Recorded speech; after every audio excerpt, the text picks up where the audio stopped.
Hello, everyone. Thank you for joining me. I am Dr. Marcus Weakley, the director of the Center for Writing and Rhetoric. I'm going to talk today about presenting a big pitch in the humanities. I am an alumnus of CGU in the humanities.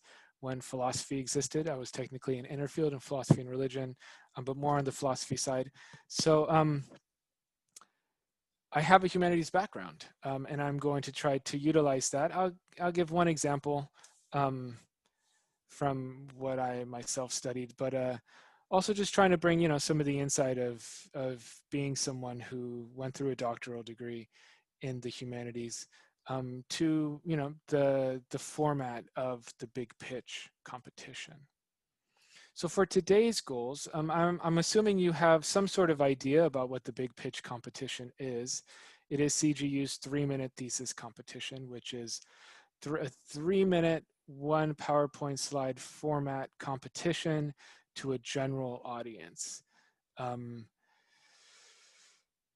Given that, I'm assuming that you have some understanding of the background of the competition, I'm going to focus my time today on really discussing key elements of what make a successful pitch, and specifically how to do this with topics in the humanities. If you attended the strategy session I gave last week, you will see some overlap there. None of these key elements change just because the topic of your pitch is coming from the humanities. A general audience presentation benefits from a strong conveyance of the significance of the topic, engaging your audience's curiosity, utilizing analogy, metaphor, and examples to connect both with, the audience being a general audience, so the type of rhetorical situation you're in, but also given the 3-minute limitation. To utilize a narrative structure is again a key element of a successful presentation to a general audience, and engaging your audience's emotion. So those haven't changed, but there are some other key switches that I think are important for topics in the humanities. So those are where the changes are going. You'll see changes if you've already viewed or you attended the strategies webinar. And speaking of the strategies webinar, if you visit the Big Pitch website, which has been posted in the chat, www.cgu.edu/thebigpitch, this and the other webinars will be posted there. This one most likely. You can reach out to me personally if not, but the others are there. And you will be able to watch them asynchronously. There will also be a PDF of the PowerPoint slides to review. So let's jump right in and start with significance. So the bigger picture through significance. When you're approaching a general audience, you can't assume, you assume a more limited amount of shared understanding and knowledge, especially compared to developing a presentation, let's say, for a conference in your field or something along those lines. You have to bridge the gap between your insider knowledge of your topic, which is typically going to be in a sub-discipline of your discipline, with the amount of understanding and knowledge that you can assume your audience has. So a big part of preparing for a general audience presentation is bringing the audience into your world. And the easiest way to do this is by connecting something that is key, a key element of your work, to something that's already meaningful in theirs. That bridge is kind of immediately built by utilizing something that the audience already finds valuable or important, and highlighting, touching on that, utilizing that, showing that your topic, your research is motivated by the same thing that that the audience already holds.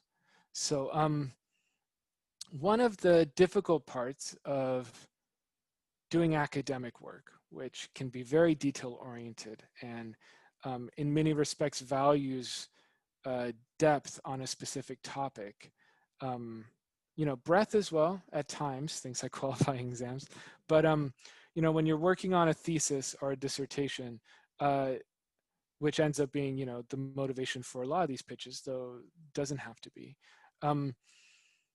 We really get in depth on a topic. And oftentimes that will cloud or make it more difficult for us to take a bird's eye view, because we've been through this long process of learning, kind of the fundamental key concepts of a topic, and then going deeper and deeper into more and more nuanced elements. We forget sometimes what the bigger picture is, right? What the general audience would need to see to really understand our topic. So the shortcut here, the thing that can build that bridge really easily and can help establish a bird's eye view, help us see a bird's eye view in a step, is significance, right? And given the format of 3-minute theses competitions and the culture, through which they were developed, you'll see a lot of science, social science, and professional, like business, medicine as well. You'll see a lot of those sorts of presentations. And when you're presenting, in social science, or medicine, business, these sorts of things, the significance is something really concrete and real world a lot of the time. So you're able to, talk about how rates of cancers are very high. Therefore, if we can, inhibit or understand better the causes of this type of cancer through doing this type of research, we will lower the amount of cases, and that's obviously a good thing, right? So we know that, the audience has a shared moral sentiment of sorts that people suffering and dying from cancer is a bad thing. So you can just imply, in many respects, the significance of your work, because you're working to solve a problem that's really easily shared amongst a group. That works with some humanities projects, what is often called the practical significance. But in other humanities projects, the significance is theoretical, right? The work advances or develops our understanding of a topic. It might not have really direct real world applications immediately, but our understanding of a topic or the world is increased by the research. So when that occurs, if the significance of your project is on the theoretical side, on the conceptual side, and doesn't really have the practical side, it doesn't mean that you can't make a great pitch. It just means that you have to spell out that significance for your audience a bit more, because they won't immediately understand the implication of what you're saying some of the time, in the same sort of way as the cancer example, which was just off the top of my head. But you have to spell out a bit what the significance is, how shifting our understanding of this topic, improving our understanding of this topic, affects our lives, our cultural life, let's say. So before we go much further, I just want to do a bit of self-reflection here, because I think this is a good jumping off point. So exercise 1, let's just take, I think, maybe 3 minutes, do a quick write on this. So do your best to let yourself go and write for 3 minutes, exploring, internally, the answer to the question of why am I interested in my topic? So what draws me to it? Let's stick with the more subjective side. Out of all the things you encountered and are still encountering over the course of your graduate study, whatever topic you're considering, okay? And if you don't have a really clear topic in mind at this point, choose what you think might be possible. Okay, so for the sake of these exercises, choose, the topic that might just pop right into your mind, or the one that you haven't quite decided on, but you're still thinking about. Just use it for the exercises. And this is something that can be repeated later if you do actually decide on a different topic. But why are you interested in it? What drew you to it? If you are further along in your study of it, kind of go back, try to remember why you chose this, what motivated you. Okay, so let's just do about 3 minutes for this one. All right, so please wrap up whatever thought you have now. If you need to, leave yourself a little note about where to pick up later. And I would like to go ahead and jump right into the next exercise, because I wanted to start with that kind of layer of self-reflection, to then take some of the ideas you hopefully started to remember there and transfer that why to other people. So now put yourself in the place of an audience. In this case, well, I'll give you 3 options, but imagine yourself. It's a really helpful thing to do when writing or presenting, when considering the rhetorical situation. Put yourself in the place of the audience and ask yourself, what impact does my work have on people today? Right? So you want something relevant to people right now. And there's going to be some semblance or some overlap between what's motivated you towards the topic to what the audience will find impactful, right? This might be really straightforward, depending on your topic. I keep saying that word, I don't know which other to use, depending on what you're going to present on. But for others, you're going to have to really try out some possibilities, and that will be a process of testing it out on examples of a general audience. So people who are not in your field, you can come to the Center for Writing and Rhetoric and do it. We have a big pitch specialist who you'll be able to meet with one-on-one. You can try out some of these ideas of how best you're going to build that bridge and connect with the general audience. But maybe consider it in a descending order of impact of these 3 ways. So what impact does my work have on a general audience? So people coming from all different backgrounds and all different areas are an intellectually inclined general audience. So that would be probably the next best step. So, people more generally with an interest in academic or intellectual subjects. And then third being fellow researchers in your field. Because even for the third one, if you can say, my work on this topic might change the way that religious scholars look at blank, and by doing so, increase our ability to say, X, Y, and Z, or our ability to improve X and Y, right? So you can often draw a connection between significance for work in a field with then how that change might do something that connects with, more people than just the fellow researchers in the field. Okay, so sometimes you can start with number 3. What impact does my work have on fellow researchers in my field, and then draw more connections from there. So any of these 3, I think, are great examples of how you can develop significance for the big pitch. And as you see, I'm spending a lot of time on significance because this is really important. In the examples we'll see, you have 3 minutes, and the best pitches I've seen have devoted a minute, sometimes more, to significance. And that's really because that's what the takeaway is. That's the connection. That's a really, really important element of the pitch. Okay, so let's try another exercise here. Again, just 3 minutes.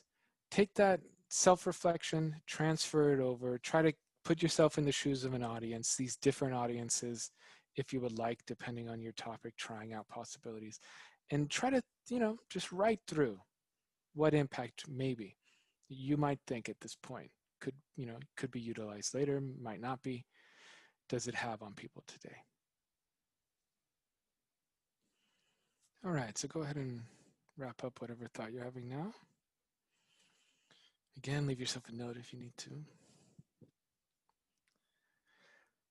I will be emailing out and we'll make available on our Canvas page as well a handout that kind of takes you step by step through these different exercises for future reference. And if you would like access to the Canvas site, you can email us at 3mt@cgu.edu. So after these two exercises, let's take a look at an example of a pitch in the humanities. This one I chose as an example of a bigger picture significance. It's entitled Us versus Them from 2014. I want to say this is, yes, the University of Adelaide in Australia, which is, the University of Queensland in Australia is where the 3MT competition began.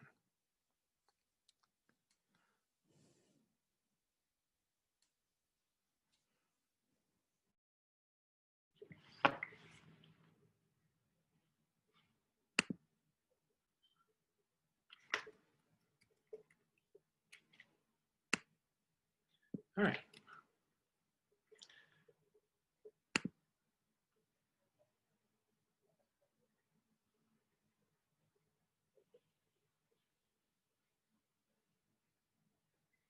It's not easy to walk onto a stage and talk about genocide, but that's what my research is ultimately about. Attacks on people because of difference of skin color or culture or religion, excluding them from mainstream society or trying to wipe them out altogether. Attacks like this actually create strong bonds between the attackers. Calling someone else the enemy and turning on them together makes you and me friends and allies. Us versus them. The good guys versus the bad guys. It's not fair on the victims, but it works, so we've been doing it for thousands of years. History is full of it, from the Ku Klux Klan to the Cronulla riots. The ancient Greeks did it too, and in a very deliberate way. They actually had formal sacrifices of victims who were chosen for being different, like foreign or disabled. And at these sacrifices, they also performed plays about violently kicking misfits out of society. Misfits like Antigone, who rebels against religion, or Oedipus, who's a crippled foreigner. These plays were big hits. The audience loved imagining being part of the in-group, violently getting rid of the weird outsider. And these stories supported their culture of doing it for real. Now, as then, our stories reflect our morals and prejudices that make up our actions, our laws, and our politics. In my research, I analyse modern stories, the novels and movies that we read and watch today. I want to know if our stories are hostile to outsiders. And I've found that some are, but others aren't. In fact, though they depict violence towards outsiders, their message is more like, it's not as simple as good guys versus bad guys, or even, this is wrong and you're just doing it to make yourselves feel better. I look for markers in these stories, like whether the victim is killed for being different, whether she's blamed for bringing it on herself, or whether the story blames the attackers. So why does it matter? We've recently been horrified by the acts of terror group IS. Such acts are the ultimate in us versus them thinking, casting themselves as the heroes and demonizing others as deserving of death. And in response, many in the West grab at the same kind of us versus them thinking. My research looks for alternatives to that kind of thinking, because returning prejudice for prejudice, violence for violence, keeps the cycle going. And I'm finding evidence that we are exploring other ways of thinking, beyond hatred and fear of difference, finding lines of thought for us to follow to take us to better places than this. Thank you. All right, so as you saw there, the beginning was a discussion. The significance was implied, right? That mass murder is a bad thing, something we should care about and work to avoid, and that the underlying us versus them thinking that features prominently in kind of the groupthink rationalization of acts of violence on a large scale is found in the stories we tell, right? And I'm going to give some examples of the past, of the distant past, and to kind of set up the work that I'm doing now, looking at our current stories to see if that same sort of thing is possible.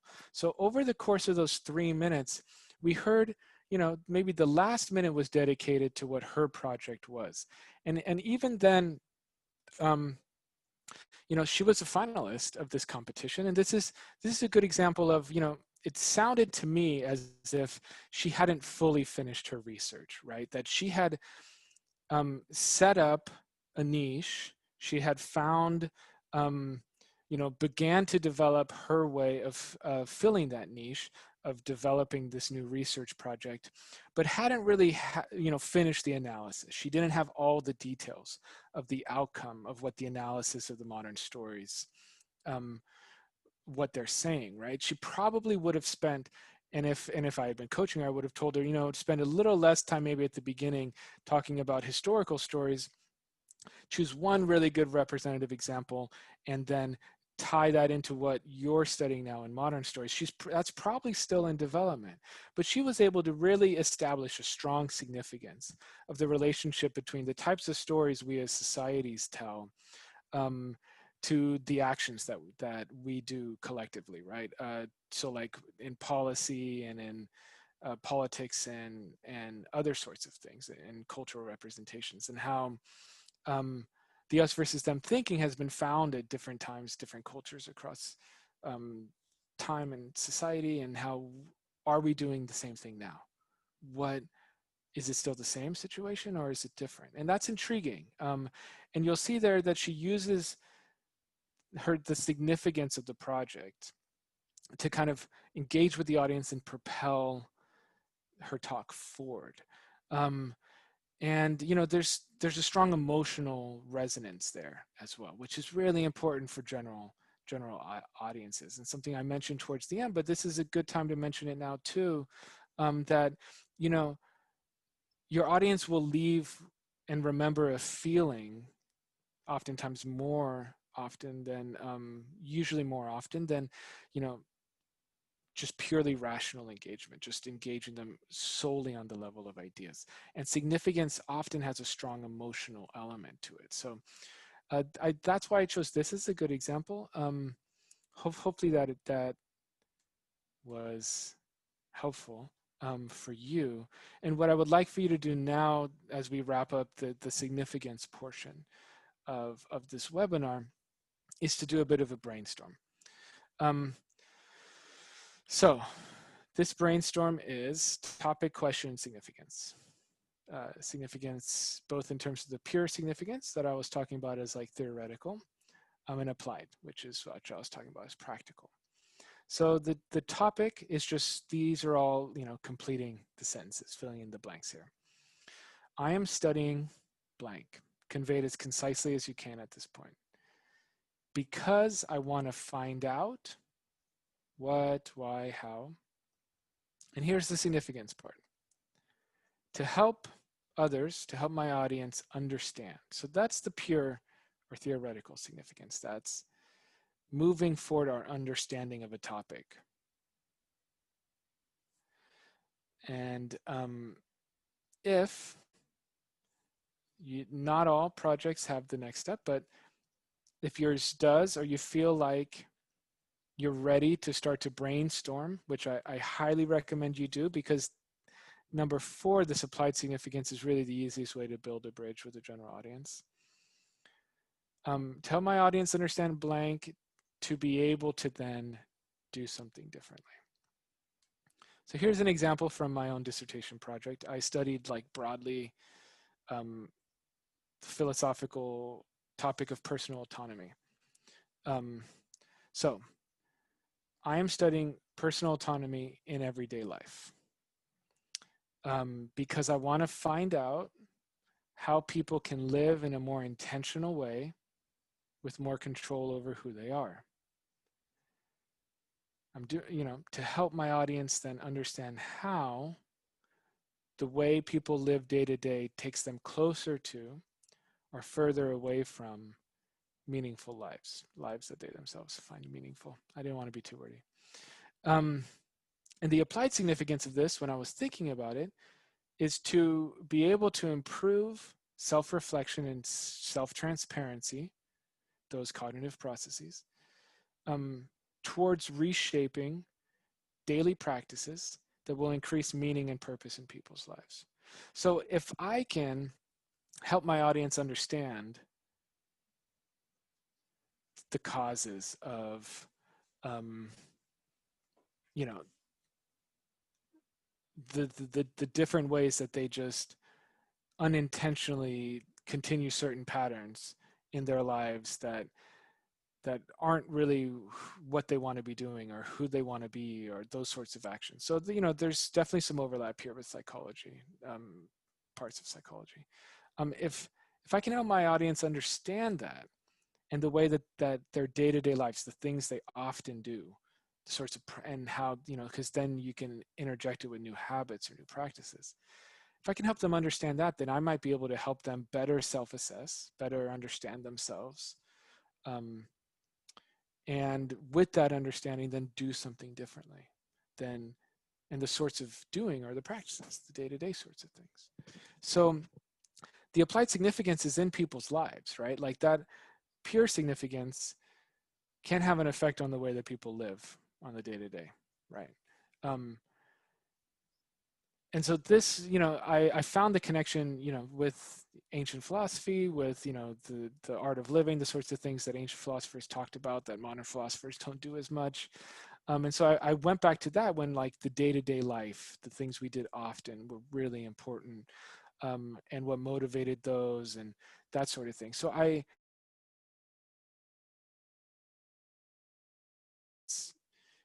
for my topic that is in a really theoretical heavy discipline, um, because for me with my dissertation it was really important. Like I didn't want to just write about understanding personal autonomy better. I wanted to write so that I and maybe others could live more autonomously. Um, so that's how I approached this brainstorm. I was looking for that applied significance, which can sometimes be, as I mentioned earlier, one of the stumbling blocks, one of the more challenging aspects of work in the humanities. I think the big pitch can really produce some amazing, um, you know, or work in the humanities can produce some amazing pitches. It's really this element of significance where you might have to do some extra work for your audience. If I were to pitch this, I would explain number 3 and 4 a lot more, uh, and allow myself to go into, after a strong hook, I'd give myself the first minute and a half explaining the significance, because without that understanding, then the work that I did wouldn't resonate in the same way, right? So, let's try this then. Take, again, just a few minutes and fill in these blanks. And again, I'll give you a handout after about this, but I'm studying because I want to find out, to help my audience understand, possibly to help us people be able to do something differently. So a couple minutes for this as well. I think maybe 4 minutes for this one. Please wrap up whatever you're writing now.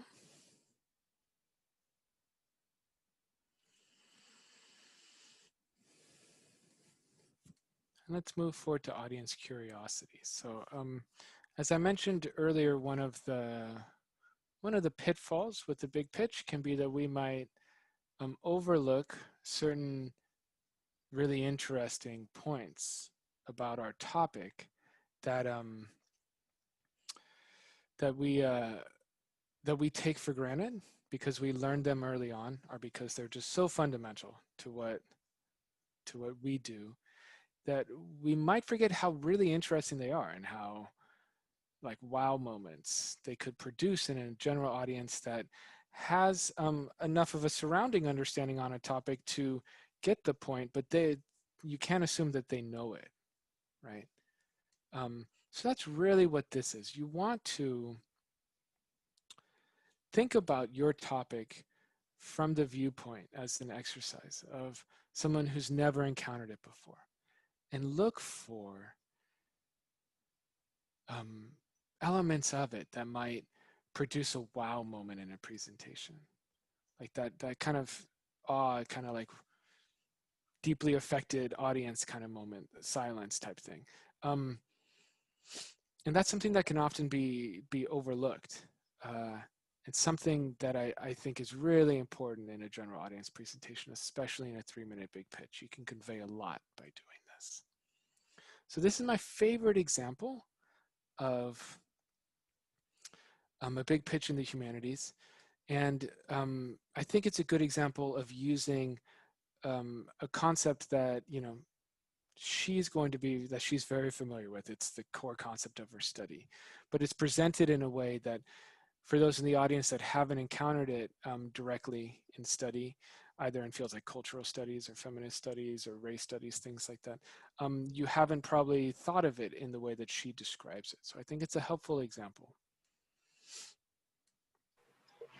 Can I introduce you to the stage, Rosanna Stevens, from the ANU College of Arts and Social Sciences. And the title of Rosanna's talk tonight is Now You See It.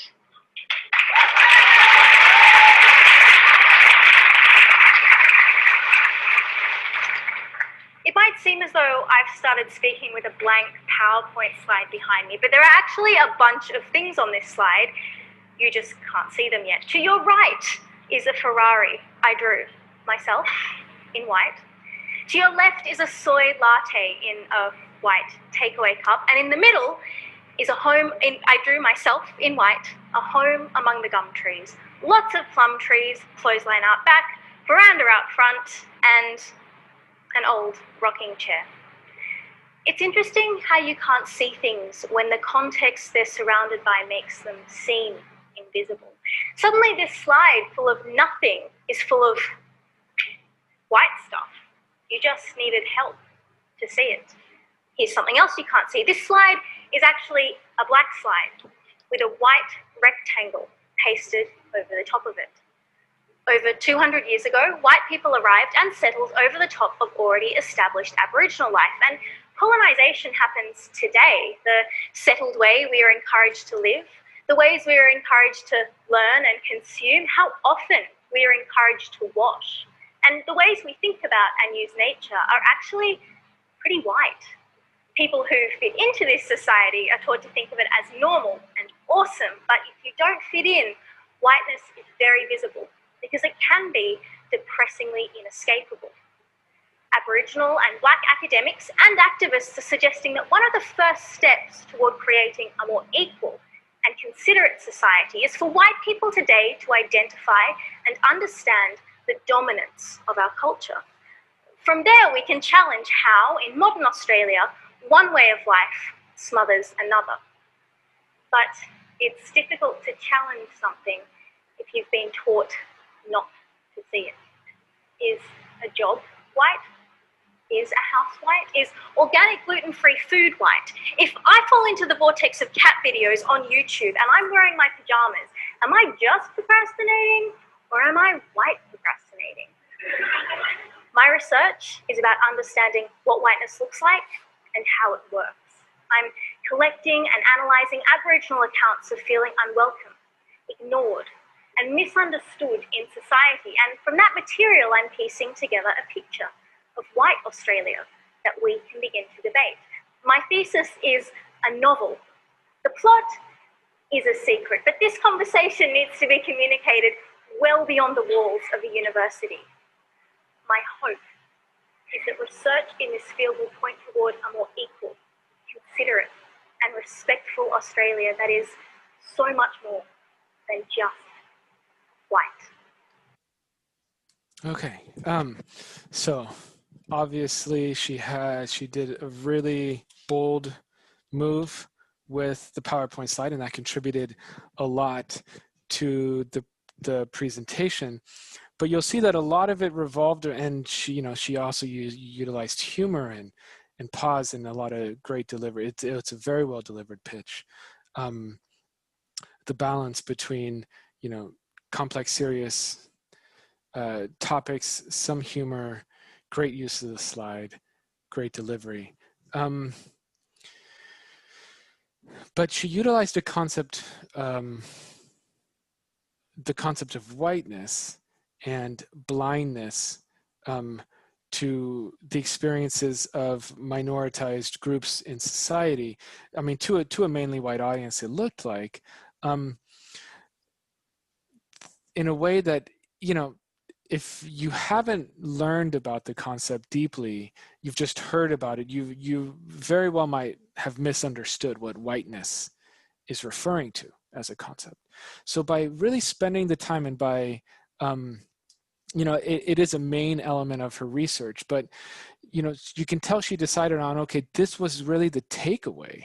This is what I wanted my audience to leave feeling and knowing, and I'm going to set up the rest of my presentation to drive this point home in a way that, you know, I know that most of my audience will be able to leave understanding in a deeper way than they came understanding, and that most of them probably don't fully understand it when they arrive, right? So that was utilizing the general audience to great effect, in a way where she would have to have, you know, produced a very different presentation if she was doing this at a conference in her field.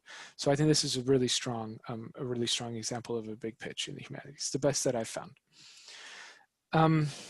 So analogies, metaphors, and examples. So this is another key element, and I think I'll probably wrap with this one, just mention the next one real briefly. Here we've talked about emotion a bit already. You have 3 minutes. You've got a general audience.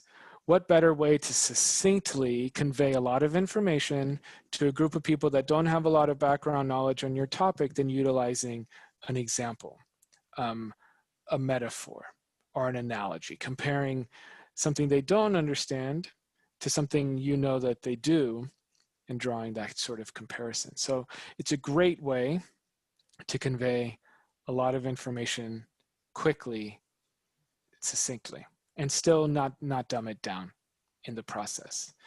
This is an example here, and you'll have access to these slides after. You'll be able to watch, of a professor presenting at a 3MT, and they do the example that then they make the move that the next example as well does, which is choose one person that's a representative example of the point they're talking about, and describe that person, the scenario, in depth, right? So they've taken the route of the representative example, and they said, okay, I want to make, in this case, the presentation is about feminism, but then about gender performance connected to feminism.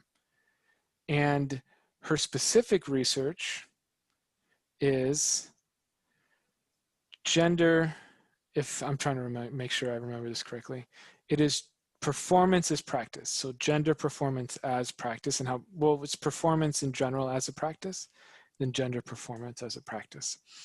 And it's that latter point that she uses the representative example and goes in detail about how gender performance is a practice for this one woman, and covers a lot of ground, right?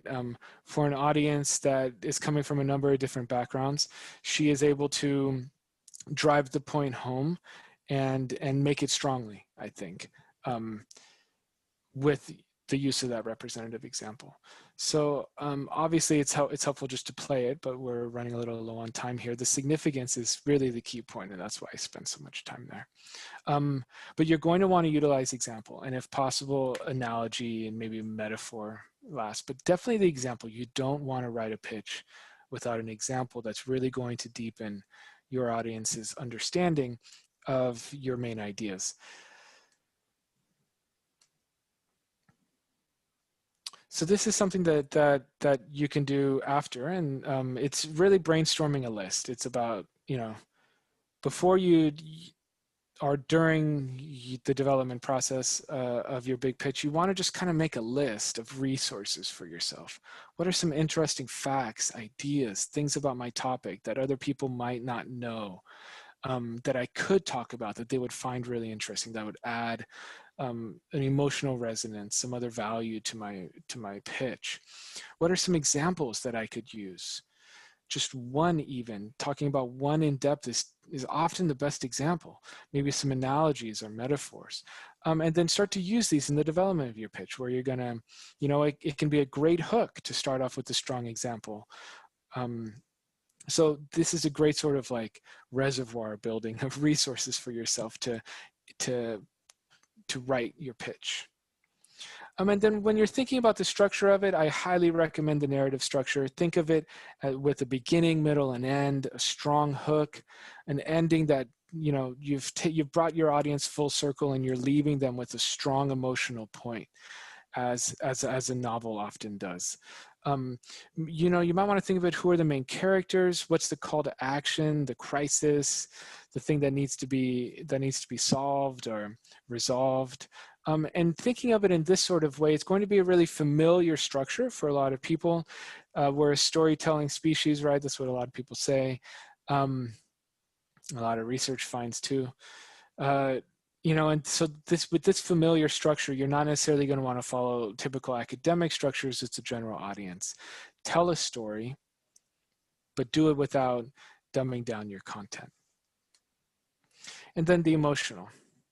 Your audience leaving with that strong emotional point will often carry further, and in judging too, than just keeping it completely cognitive, let's say. And humor, so you'll see with more examples, humor is a great element to use as well in this delivery. And here's another example, not in the humanities, but still a good one. And another structure and emotion brainstorm here as well. So 3mt@cgu.edu. You can reach out to me personally, and also visit our website. We have a lot of resources there. In addition to this webinar, we've got a few others, and we also have built a Canvas site where we will put all of our resources in one place that you can gain access to by emailing me at 3mt@cgu.edu.